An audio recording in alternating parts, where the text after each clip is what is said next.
બનાસકાંઠા વિભાજનનો નવસારીમાં વિરોધ. બનાસકાંઠા વાસીઓની નવસારીમાં રેલી. ધાનેરાને બનાસકાંઠા જિલ્લામાં રાખવા માટે માંગ. પ્લે કાર્ડમાં વિવિધ સૂત્રોચ્ચાર સાથે રેલી યોજાઈ છે. રેલી યોજી કલેક્ટરને આવેદનપત્ર આપ્યું છે. ધાનેરા તાલુકાને બનાસકાંઠામાં જ રાખવાની માંગ સાથે કલેક્ટરને આવેદનપત્ર આપવામાં આવ્યું છે. સુરતમાં ખોટા પ્રમાણપત્રો રજૂ કરી આરટીઈમાં પ્રવેશ મેળવનાર વાલીઓ સામે નોંધાશે ગુનો. જિલ્લા શિક્ષણ અધિકારીએ 68 વાલીઓ સામે ફોજદારી ગુનો દાખલ કરવા સૂચન આપ્યું છે. જો કે ચાલુ વર્ષે વિદ્યાર્થીઓના અભ્યાસ પર અસર ન થાય તેનું ધ્યાન રખાશે અને કેટલાક વાલીઓએ ઓછી આવકના ખોટા પ્રમાણપત્રો રજૂ કર્યા હતા. જે 68માંથી 32 વાલીઓને ડીઓ કચેરીએ બોલાવાયા છે, જેને સાંભળવામાં આવશે અને જરૂર જણાશે તો વાલીઓ સામે ફોજદારી ગુનો દાખલ કરવાની સૂચના અપાઈ છે. વાલીઓએ આવકના ખોટા પુરાવા રજૂ કરી અને પ્રવેશ મેળવેલ છે તે વાલી વિરુદ્ધમાં પોલીસ ફરિયાદ દાખલ કરવા માટે શાળાના આચાર્યને અધિકૃત કરવામાં આવ્યા છે. હાલ 100 જેટલા એડમિશન કચેરી દ્વારા રદ કરવામાં આવ્યા છે. એ પૈકી 68 જેટલા વાલીઓની વિરુદ્ધમાં આચાર્યને અધિકૃત કરી પોલીસ ફરિયાદ દાખલ કરવા માટે એને અધિકૃત કરી દેવામાં આવ્યા છે. સુરતના ગોડાદરામાં આદર્શ પબ્લિક સ્કૂલની વિદ્યાર્થીનીના આપઘાતને લઈને જિલ્લા શિક્ષણ અધિકારીએ તપાસ શરૂ કરી છે. ધોરણ 8ની વિદ્યાર્થીનીના આપઘાત કેસની તપાસ માટે 5 સભ્યોની કમિટી બનાવાઈ છે અને આ ટીમ આજે રિપોર્ટ સબમિટ કરે તેવી શક્યતા છે. જો કોઈ વાંધો જણાશે તો શાળા સામે કાર્યવાહી કરાશે અને સાથે જ ફીની ઉઘરાણી મુદ્દે પણ સુરત શહેર અને જિલ્લાની તમામ શાળાઓને સૂચના આપવામાં આવી છે. ફી બાબતે વિદ્યાર્થીઓને ટોર્ચર ન કરવા અને સીધા જ વાલીઓ સાથે સંપર્ક કરવા ડીઓએ સૂચના આપી છે.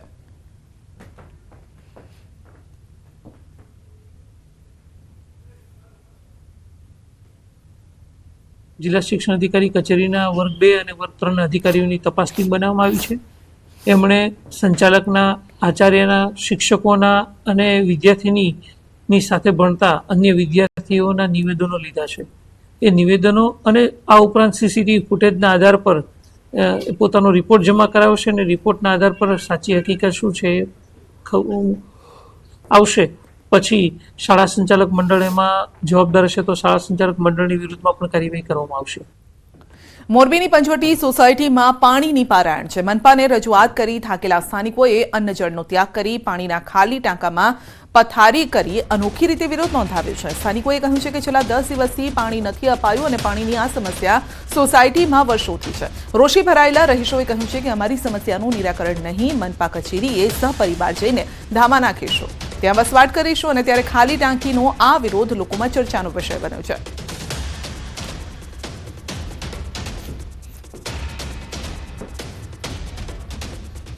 છે છેલ્લા 10 વર્ષથી આ પાણી આવતું નથી. આવે તો રાત્રે ક્યારેક થોડું ઘણું આવે તો એવી રીતે અમે ચલાવી છીએ અને અત્યારે છેલ્લા 10 દિવસથી એક ટીપું પાણી આવ્યું નથી. જેથી કરીને જ હું ટાંકામાં બેઠો છું કે કમિશનર સાહેબની આંખ ઉઘડે કે ટાંકા ખાલી છે. કમિશનર સાહેબને રજૂઆત રૂબરૂપ કરવા ગયો તો એની પાસે મેં માંગણી કરી કે સાહેબ મને તમે પાણીનો ટેન્કર નાખી જાઓ. તો સોની સાહેબ દ્વારા મને ફોનમાં એવું કહેવામાં આવ્યું કે ભાઈ અમે આ સુવિધા આપતા નથી. ટેક્સ વગરનું એક પણ ઘર નથી, છતાં અમારી સોસાયટીમાં પાણી આ 10 વર્ષથી આ જ પ્રોબ્લેમ છે. અમે ઘણી વખત રજૂઆત કરી છે કે તમે ક્યારે અમને પાણી આપશો. કમિશનર સાહેબને, ધારાસભ્યને, જે કોઈ આવ્યા હોય પેલા એને બધાને કીધું છે અમારો પાણીનો પ્રશ્ન સોલ્વ હવે થવો જ જોઈએ. પાણીનો પ્રશ્ન સોલ્વ કરો સાહેબ, આવું તો નહીં ચાલે. એમ નાના બાળકોને કેમ ચાલે? અમે તો ગમે તે રીતે સંભાળી લે, નાના બાળકો નો સંભાળે. અને આ પ્રશ્ન લલિત કામડિયાના ઘરે 10 વર્ષ પહેલા હું ગઈ હતી. અમે આખો આ સોસાયટી ગયા હતા તો કે પાણી આવે જ છે, અમને આમ જ જમાડવાના હોય. કાંઈક તો વિચાર કરો, તમારા ઘરમાં ન હોય તમારા ઘરના શું કરે? પાણી એવી વસ્તુ માટે પણ કોઈ ગંભીરતા લીધા વગર કોઈ પ્રશ્ન સોલ્વ કરતા નથી. ચેતનભાઈ ના છૂટકે કંટાળીને અન્નજળનો ત્યાગ કરેલો છે. આપ જોઈ શકો છો ત્યાં કેટલા બધા ફેમિલી, કેટલા બધા બહેનો ભેગા થયા છે. એ પણ કંટાળીને એવું કહે છે કે અમે નગરપાલિકાએ જઈને ધામા નાખીશું, ત્યાં જ રહેશું. અને વાત કરીશું ડ્રોના નામે સ્કીમ સંચાલકો છું મંતર.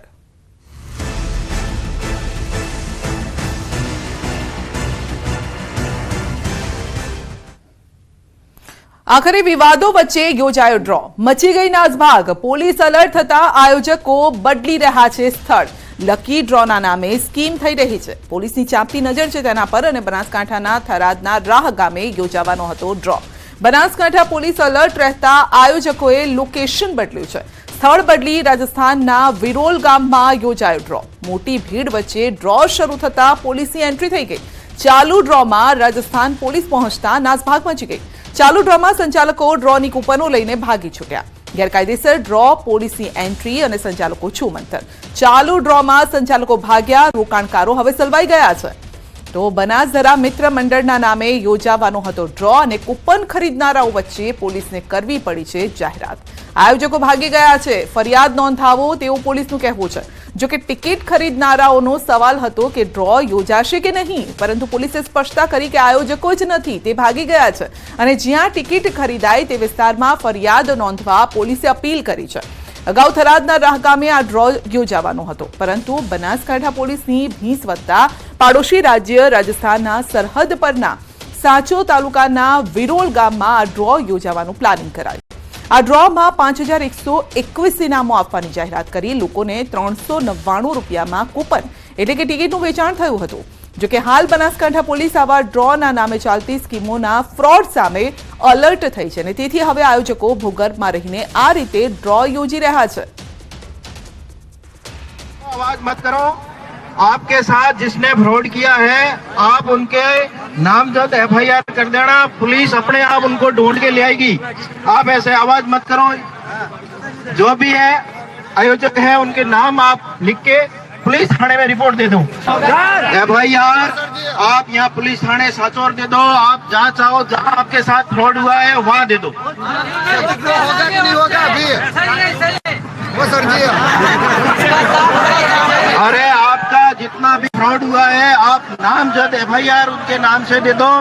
पुलिस अपने आप उनको, जिसने आपके साथ फ्रॉड किया, पुलिस अपने आप उनको गिरफ्तार करके ले आएगी. सर ड्रॉ होगा कि नहीं होगा अभी बिल्कुल.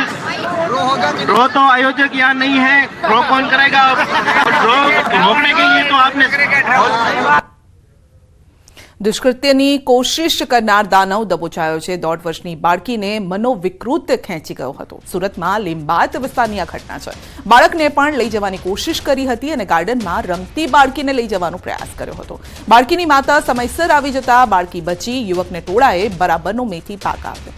લીંબાયત પોલીસે આરોપીની ધરપકડ કરીને અપહરણ, છેડતી અને પોક્સોની કલમ નોંધી આગળની કાર્યવાહી હાથ ધરી. તો 1.5 વર્ષની બાળકીને ખેંચી જવાનો પ્રયત્ન કર્યો હતો. આ અંગે વધુ અપડેટ મેળવીશું સંવાદદાતા કીર્તેશ પાસેથી. જી કીર્તેશ, આ વ્યક્તિને દબોચી લેવાયો છે. બિલકુલ સંધ્યા, સુરતના લિંબાયત વિસ્તારની ઘટના છે, જ્યાં માનસિક રીતે વિકૃત વ્યક્તિ ગાર્ડનની અંદર 1.5 વર્ષની બાળકીને ખેંચીને લઈ જવાનો પ્રયાસ કર્યો હતો. ઔદ્યોગિક નગરી છે, ત્યાં છેડતી અને દુષ્કર્મની સતત ફરિયાદો સામે આવી રહી છે. ત્યારે બાળકીની છેડતી કરનાર એક વ્યક્તિને લોકોએ ઝડપી પાડી બરાબરનો મેથી પાક આપી પોલીસના હવાલે કર્યો હતો. જોકે સમગ્ર ઘટનામાં યુવકને મારવા સાથે હંગામાના વિડીયો સામે આવ્યા છે. પોલીસે આરોપીની ધરપકડ કરી તેના વિરુદ્ધ કાયદેસરની કાર્યવાહી કરવામાં આવી છે. ખાસ કરીને આ યુવક વિરુદ્ધ અપહરણ, છેડતી અને પોક્સો હેઠળનો ગુનો દાખલ કરી વધુ તપાસ શરૂ કરી છે. જી, આપનો આભાર.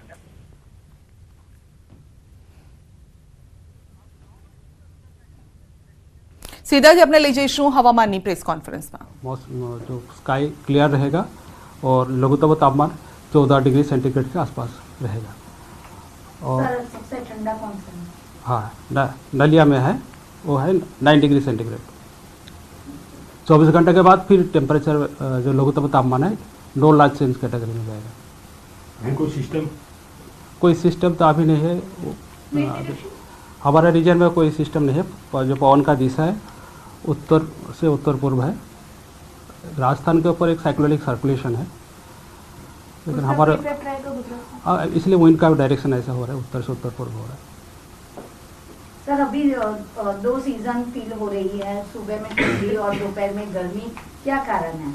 ये कारण जो है, अभी जो आपका सिस्टम WD पास कर रहा है, जब पास कर जाते हैं एक वेदर होता है, फिर आने के टाइम एक वेदर होता है, टेम्परेचर फॉल राइज होता है. हम लोग भी उस हिसाब से फोरकास्ट कर रहे हैं. राइज हो, अभी तो राइज होगा उत्तर पूर्व 2 से 3 डिग्री सेंटीग्रेड फॉल होगा, उसके आगे NLC रहेगा. अहमदाबाद में कैसे रहेगा? अहमदाबाद का भी मतलब फॉलिंग टेंडेंसी रहेगा.